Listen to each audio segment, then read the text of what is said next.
아리스토텔레스라는 분이 이런 말을 했습니다.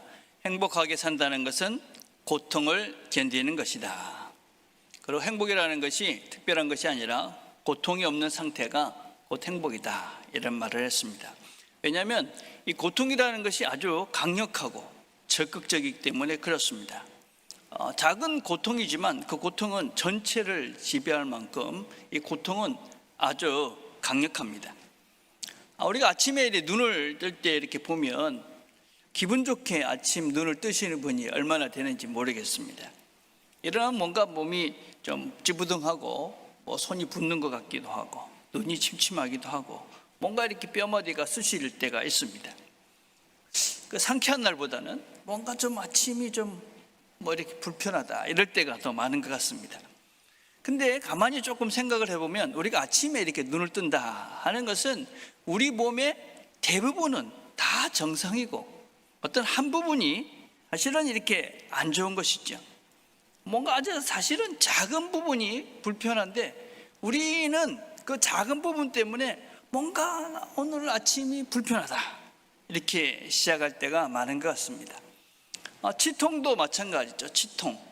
우리가 치통 그러면 이가 아픈 것인데 이가 다른 건 다 괜찮은데 한 곳만 조금 충치가 껴도 우리는 이가 아프다, 이렇게 이야기를 합니다. 괜찮은 상태, 우리가 이제 다 괜찮다 그럴 때는 감사가 없다가 문제가 생기면 아이고 그때가 참 좋았구나. 그래서 잃어보아야, 없어보아야 있는 게 좋은 줄 알고, 그래서 우리가 있을 때 잘하자, 이런 얘기를 합니다. 그런데 우리가 살면서 고통과 문제가 없는 순간이 없습니다.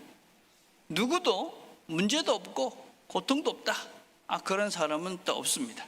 물론 사람마다 그 고통의 또 고난의 크기와 종류는 좀 다를 것입니다. 그러나 대부분의 우리는 내 지금의 문제가 가장 크고 또 가장 힘들다고 느끼는 것이 일반적인 우리의 지금입니다. 그래서 그 행복한 삶, 우리가 그냥 편안한 삶을 살기 위해서는 그 고통과 고난의 문제를 어떻게 해결해 갈 것인가, 이걸 어떻게 통과해 갈 것인가 하는 것이 진정 우리 이 땅을 살면서 잘 살 수 있는 비결이다.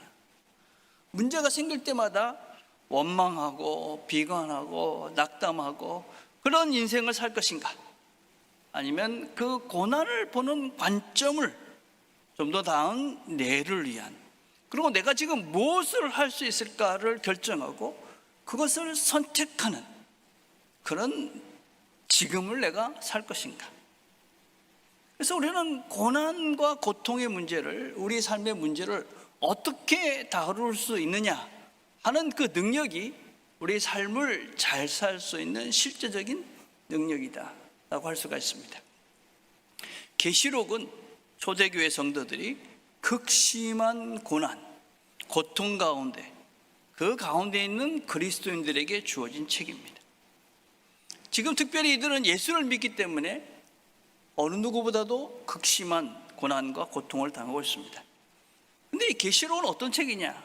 그런 고난, 고통에 함몰되지 않고 그 너머의 삶이 있다, 그 너머 이 삶을 신조로 주장하고 너의 삶들을 지배하는 그런 삶이 존재한다, 그 너머의 삶을 볼 수 있게 하는 비전과 환상의 책이 바로 이 계시록이라는 책입니다.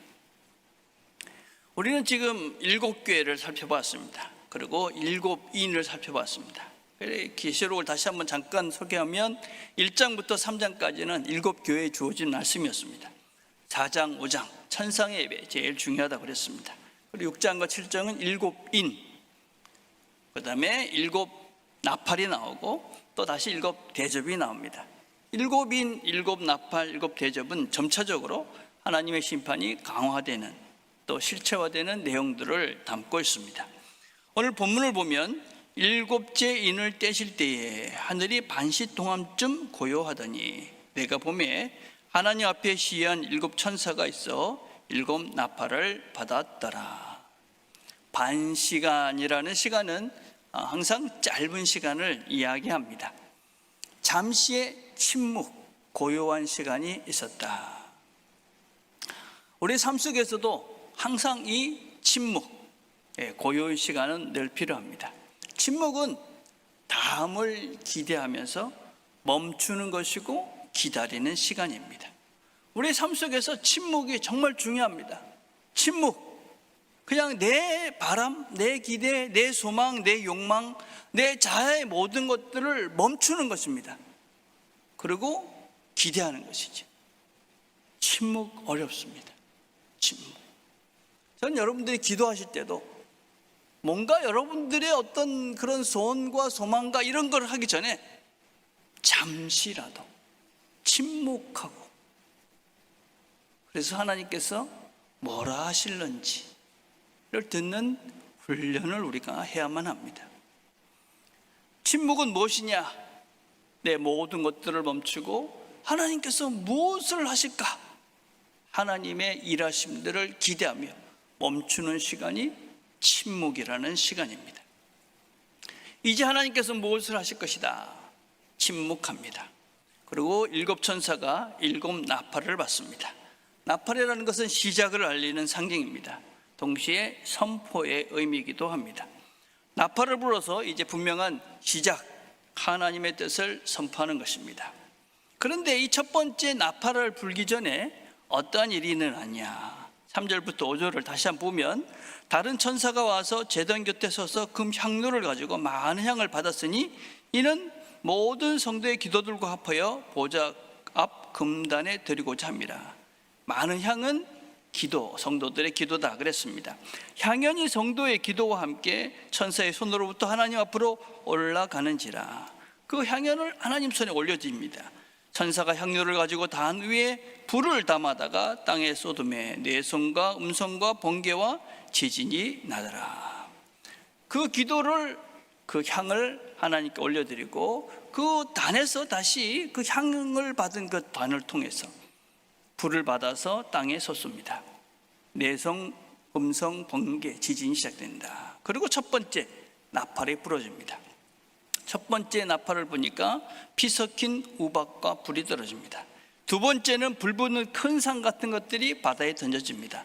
세 번째 나팔을 보니까 큰 별이 하늘에서 떨어져 물에 떨어져 물을 독이 되게 합니다. 네 번째 나팔을 보니까 해와 달이 타격을 받아서 어두워지고 빛이 사라집니다. 이게 이제 8장의 내용들입니다. 그런데 이런 본문들을 읽으면서 우리가 오해하면 안 되는 것이, 이걸 문자적으로 적용을 해서 지금 이거다 이렇게 얘기하면 안 된다는 것입니다. 대표적인 것이 두 번째 불 붙는 큰 산 같은 것이, 어떤 사람들은 이런 표현들을 핵포탄이 터져서 올라오는 핵우산이다 이렇게 이야기하는 분들이 있습니다. 이런 얘기를 하면 아주 현실적인 그런 이야기 같이 보이지만, 계시록 성경에서 말하는 바는 상징적 이미지다. 또 하나 반드시 기억할 것은 그 말씀을, 그 표현들을 당시의 사람들은 이해하고 있었던 말씀이다 라는 것을 기억해야 됩니다. 우리가 지금 무슨 핵폭탄이 터질 것 같은 그런 그림들을 그 사람들에게 주어진 것이 아니고, 그 당시 사람들이 이 말씀을 읽으면서 이게 무슨 의미구나 하는 것을 분명히 알 수 있는 그런 표현이다 라는 것을 꼭 기억해야만 합니다. 계시록에 나오는 여러 가지 어떤 재앙의 이런 이미지는 기본적으로 출애굽 당시에 있었던 열 재앙을 가지고 온 표현들입니다. 그래서 이 모든 표현들은 이게 출애굽 당시에 그 열 재앙, 그것들을 독자들은 다 알고 있었고 그것들을 지금 가지고 오는구나 라는 것을 이해하시면서 이 재앙들을 보시면 여러분들이 분명하게 이런 그림이구나 라는 것을 충분히 이해하실 수가 있습니다. 첫 번째 피 섞인 우박이라는 것은 열 재앙 중에 출애굽 당시에 우박이 내렸지 않습니까? 더 강력한 그런 재앙을 말합니다. 불 붙는 큰 산, 이런 것은 예레미야 51장 25절에 나오는 바벨론의 이미지입니다. 51장 25절에 이렇게 말합니다. 바벨로니아야, 너는 온 세상을 멸망시키는 산과 같구나. 그러나 나 여호와는 너의 대적이다. 내가 너를 잡아 절벽에서 굴러내리고 불탄 산처럼 만들어 버리겠다. 애굽을 넘어서 바벨론, 그리고 지금 로마 제국, 이 로마 제국이 결국은 멸망하게 될 것이다. 세 번째 재앙은 쓴물이 되는 재앙입니다. 애굽의 강이 피로 변한, 근데 지금은 피보다 더 독이 되어져 버리는. 네 번째 재앙은 해와 달과 별이 상함을 입어서 어둠이 임합니다. 애굽의 9째 재앙이었던 어둠의 재앙입니다. 그래서 이런 재앙들은, 이런 심판들은 하나님을 괴롭게 했던 세력들에 대해서 하나님이 심판하실 것이다 라는 것에 대한 환상입니다. 근데 이 일이 어떻게 이루어집니까? 성도들의 기도와 함께 이루어진다. 우리의 기도가 하나님의 일하심의 한 부분으로 사용되어진다. 이 땅에서 성도들의 기도, 어려움과 고통과 눈물의 기도를 하나님은 들으시고, 그리고 그 신원을 꼭 갚아주신다. 하나님께서 우리의 기도를 들으시고, 우리의 기도를 들으시고 일하신다. 여러분, 믿음으로 그래서 우리가 기도하는 것입니다. 우리가 기도하면 하나님께서 일하실 것이다. 그런 믿음으로 우리가 간절히 기도하는 것이죠. 그런데 이 본문을 자세히 보면 8장 5절에 이렇게 말하고 있죠. 천사가 향로를 가지고 단 위에 불을 담아다가 땅에 쏟음에 뇌성과 음성과 번개와 지진이 나더라. 성도들의 기도를 담은 향로에 단, 하나님이 계신 그 단에 불을 담아서 땅에 쏟습니다. 이 불은 무엇이냐? 하나님의 심판의 불입니다. 그런데 이 불은 성도들에게는 심판이 아닙니다. 우리가 성경을 읽으면서 늘 초점을 맞춰야 되는 것은 믿지 않는 자들이 아니라 하나님을 알고 있는 믿는 자들입니다. 하나님의 백성들을 위한 불이다라는 것입니다. 이 불이라는 것이 하나님의 백성들을 괴롭게 한 그런 사람들에게 심판을 가하고 고통을 당하게 하는 것이 하나님의 목적이 아닙니다. 하나님의 목적은 무엇이냐? 이 불을 담아 이 땅에 던지는 것은 믿지 않는 자들을 위한 심판이 아니라 거기에 초점이 있는 것이 아니다 하는 것입니다. 말라기서 3장 2절부터 4절은 이렇게 말합니다. 그의 임하는 날을 누가 능히 당하며 그의 나타나는 때에 누가 능히 서리요. 그는 금을 연단하는 자의 불과 표박하는 자의 잿물과 같을 것이라. 그가 은을 연단하여 깨끗게 하는 자 같이 앉아서 레위 자손을 깨끗게 하되 은같이 그들을 연단하니 그들이 의로운 제물을 나 여호와께 드릴 것이라. 그때에 유다와 예루살렘의 헌물이 옛날과 고대와 같이 나 여호와께 기쁨이 될 것이다. 연단하는 불, 깨끗게 하는 연단, 정결케 하는 불입니다. 애굽의 10가지 재앙들이 임했습니다. 여러분, 그 재앙들은 그 모두가 그 당시에 우상을 상징하는 그런 것들이었습니다. 애굽 사람들이 열심히 섬겼던 그런 우상들이었습니다. 강을 섬겼고 해와 달을 섬겼고 모든 이런 육축들과 희충들을 섬겼습니다. 하나님께서 그 애굽 사람들이 섬기던 그 우상들을, 신들을 하나씩 박살을 내고 있는 것입니다. 그런데 하나님께서 진정 이 10가지 재앙을 통해서 무엇을 보여주고 싶었던 것일까요? 단순히 그냥 10가지 이 신들은, 너희들이 섬기는 우상은 다 가짜다, 그것만일까요? 아닙니다, 여러분. 10가지 신들을 섬기고 따랐던 이스라엘 백성들을 향한 불입니다. 불순물을 이제 제거하라. 너희들이 지금까지 섬겼던 이 모든 것들은 가짜다. 이 모든 너희들이 섬겼던 이 불순물들을 제거하고 정결한 존재가 되라.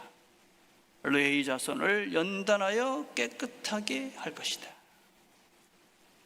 지금 하나님은 계시록을 성도들에게, 계시록을 읽는 성도들에게 똑같은 메시지를 주고 있는 것입니다.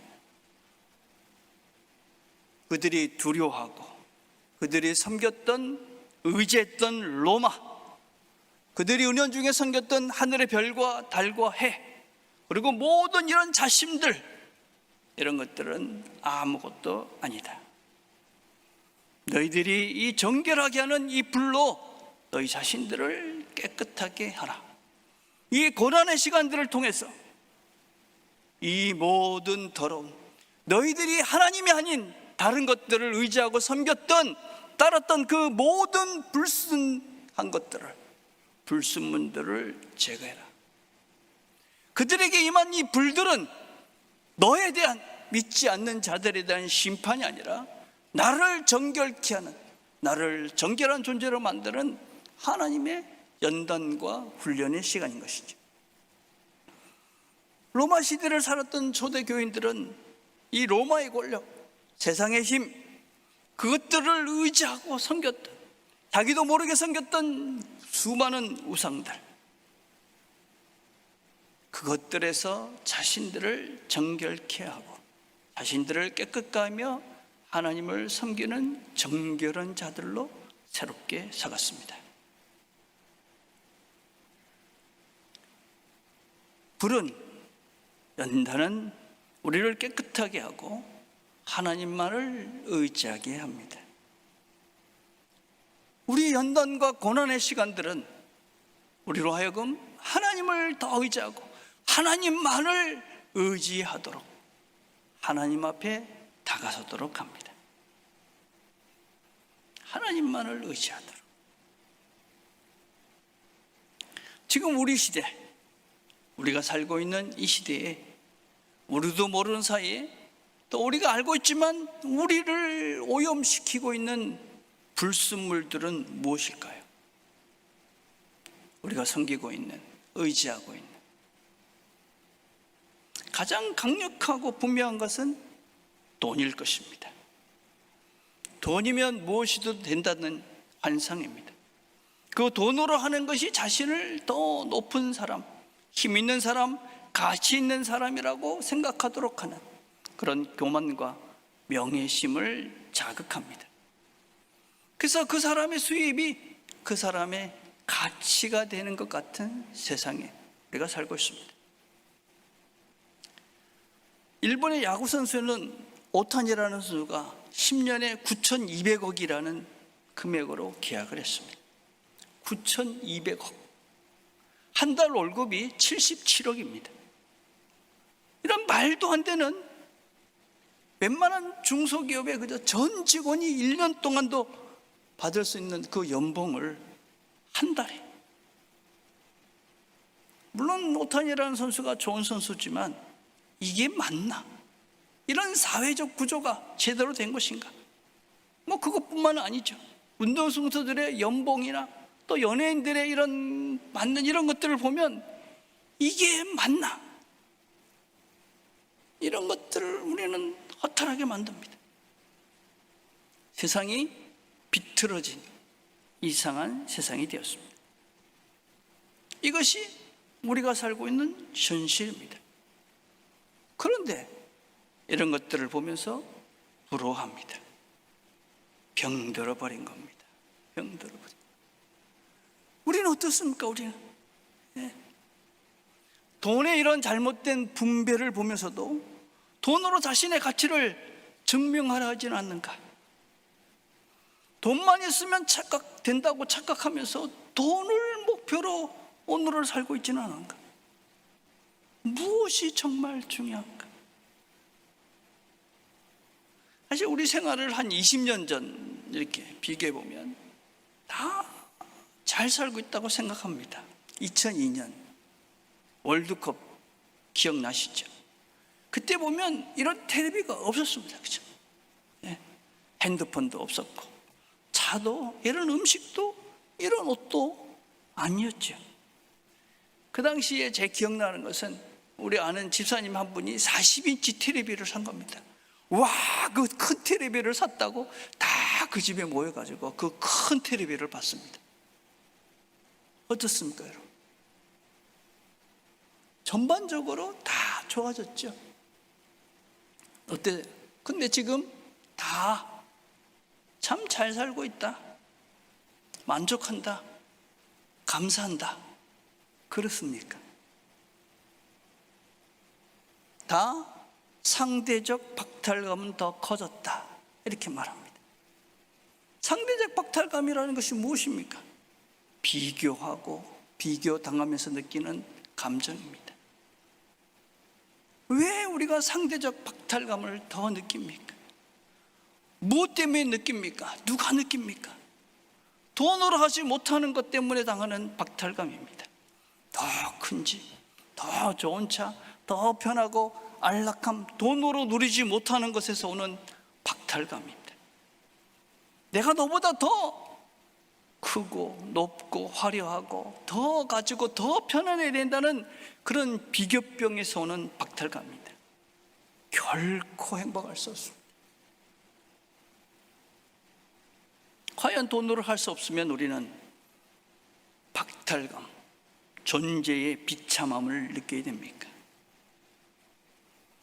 이게 우리 모두가 어떤 면에서 돈이면 된다는 우리의 생각을 오염시키고 중독시킨 실제가 아닌가. 한번 우리가 돈이면 된다는, 돈이면 모든 것들을 해결할 수 있다는 그런 우리의 생각이 오염되어져서 지금 정말 우리가 중요하게 생각하는 것을 놓치고 있지는 않은가. 돈만 있으면 다 된다, 그게 맞는가? 가끔 부모님들이 아이들에게 이것도 못 해주고 저것도 못 해줘서 미안하다, 그렇게 말씀하시는 부모님들이 계십니다. 물론 자녀들을 사랑하는 마음으로 더 좋은 걸 해주고 싶은 것이 부모의 마음입니다. 근데 정말 무엇이 좋은 것일까요? 무엇이 좋은 것일까요?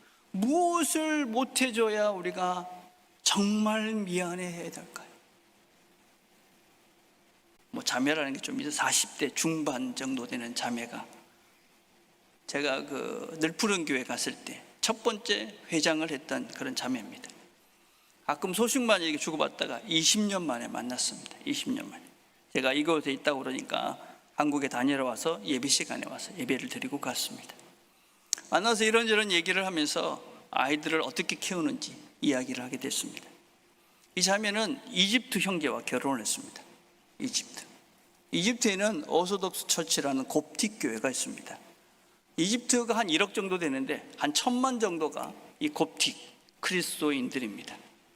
아주 신실한 청년입니다. 데이트를 하고 헤어질 때는 손을 잡고 기도를 하고 만나서는 성경 이야기를 하는, 그래서 우리 모두가 참 응원하고 그래서 결혼을 했던 친구입니다. 이 자매하고 지금 어떻게 자녀 교육을 하고 있느냐, 그런 얘기를 하다 보니까 이 자매가 매일 성경을 같이 읽고 자녀들과 성경에 대해서 같이 이야기를 한다고. 어떤 때는 2시간도 하고 3시간도 한다고. 아이들이 2명인데 15살, 12살입니다. 이렇게 매일 성경을 같이 읽고 이야기를 하다 보니까 아이들이 성경을 자기보다 더 많이 한다고. 15, 12살인데 아이들이 힘들어하지 않냐 물으니까 어릴 때부터 해서 그냥 자연스럽게 한다고. 어릴 때부터 아빠가 아이들과 대화를 참 많이 한다고. 저도 나름대로 아들과 대화를 하려고 참 노력을 많이 했습니다. 근데 제가 대화라는 것이 듣는 것이구나라는 것을 너무 늦게 알았습니다. 저는 대화를 하면서 사실 설교를 했죠. 가르치려고 그러고 정답을 이야기해 주려고 하고, 듣기보다는 제가 윽박지르면서 이게 정답이야, 그러면서 대화를 했죠. 대화가 아니고 설교를 한 거죠. 강요를 했죠. 그러니까 저는 미숙해서 어떻게 해야 되는지 몰랐던 것이니. 근데 이 이집트 아빠는 절대 소리를 높이지 않고 차분하게 질문하고 또 질문하고 아이가 생각하게 하고 끝까지 듣고 그러고 아이가 이해될 때까지 기다린다. 그래서 아이들이 지금도 성경을 같이 아빠하고 이야기하는 것을 정말 즐긴다고. 자신들의 이야기를 아빠가 끝까지 들어준다. 아이들을 존중하는 것이죠. 그러니까 아이들이 그 시간이 즐거운 것입니다.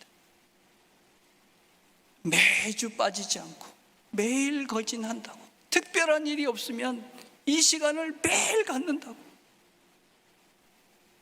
얼마나 제 마음이 아팠는지 모르겠어요. 야, 나는 이걸 못했는데. 그래서 제가 물어봤습니다. 어떻게 그렇게 할 수 있느냐. 그러니까 남편인 이집트 아빠도 그렇게 자랐다고.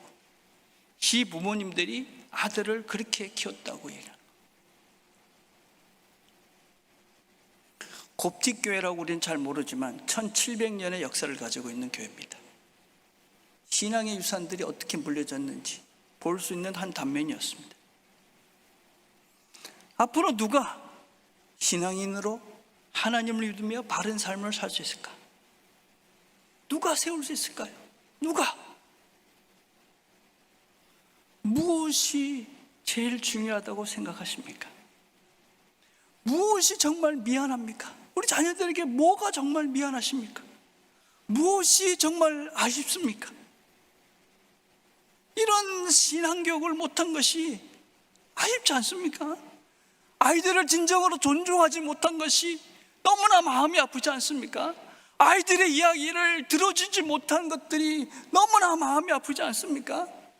부부간의 진정한 사랑을 보여주지 못한 것이 마음이 아프지 않습니까? 우리가 무엇이 정말 마음이 아픕니까? 무엇이 정말 아쉽습니까? 무엇이 우리 다음 세대에게 미안합니까?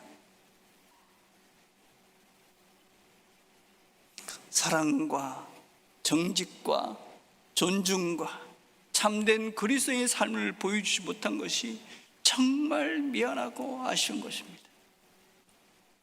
부부간에 더 사랑하지 못한 것, 더 넉넉한 마음으로 나누지 못한 것, 존중하지 못한 것, 진실하지 못한 것, 성실하지 못한 것. 무엇을 우리 다음 세대에게 유산으로 물려주고 싶습니까? 무엇이 정말 좋은 것일까요?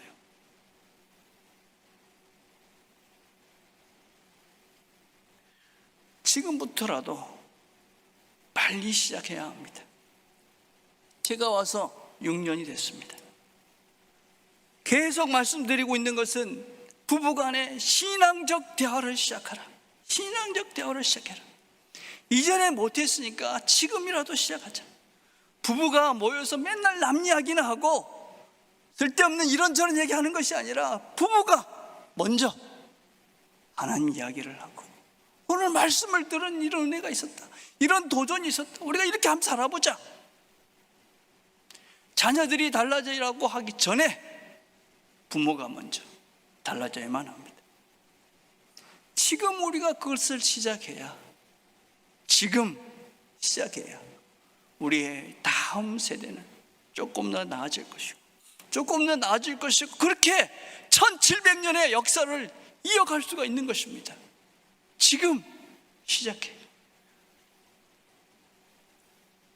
여러분, 세상을 한번 보십시오. 돈이 있으면 된다는 세상 아닙니까? 돈이 있어야 뭔가 대우를 받는다고, 돈이 있어야 더 높아진다고, 가치 있다고 착각하면서 비교하고 비교당하면서 열등하다고 생각하면서 박탈감에 빠져가고 있는, 더 가지려고 싸우고 시기하고 질투하고 외적으로 더 치장하려 하고, 아름다운 세상입니까? 그런 삶이 복된 삶입니까? 우리 삶에 고난이 있습니까? 문제가 있습니까? 무엇이 진짜 문제입니까? 무엇이 진짜 문제입니까? 여호와의 성량함을 얻은 자들이 돌아오되 노래하며 시온에 이르러 그 머리 위에 영영한 희락을 띠고 기쁨과 즐거움을 얻으리니 슬픔과 탄식이 달아나리로다. 우리 주님께서 우리에게 베풀어 주신 구원은 영원한 희락과 기쁨과 즐거움입니다. 그분께서 가신 길을 우리가 보며 그 길을 따라가는 자들이 그 사랑과 평화와 기꺼이 우리를 낮아져가는 그런 삶들을 살아가는 우리에게 기쁨과 즐거움과 희락이 보장됩니다. 주님께서 이 길을 보여주기 위해서 이 땅에 오신 그 성탄을 준비하는 기간입니다. 이 기간 동안에 우리가 주님의 이 길들을 기억하며 이 신앙의 아름다운 유산들을 물려주기로 다시 한번 결심하는 저와 여러분이 되시기를 주님의 이름으로 축복을 드립니다. 기도하겠습니다.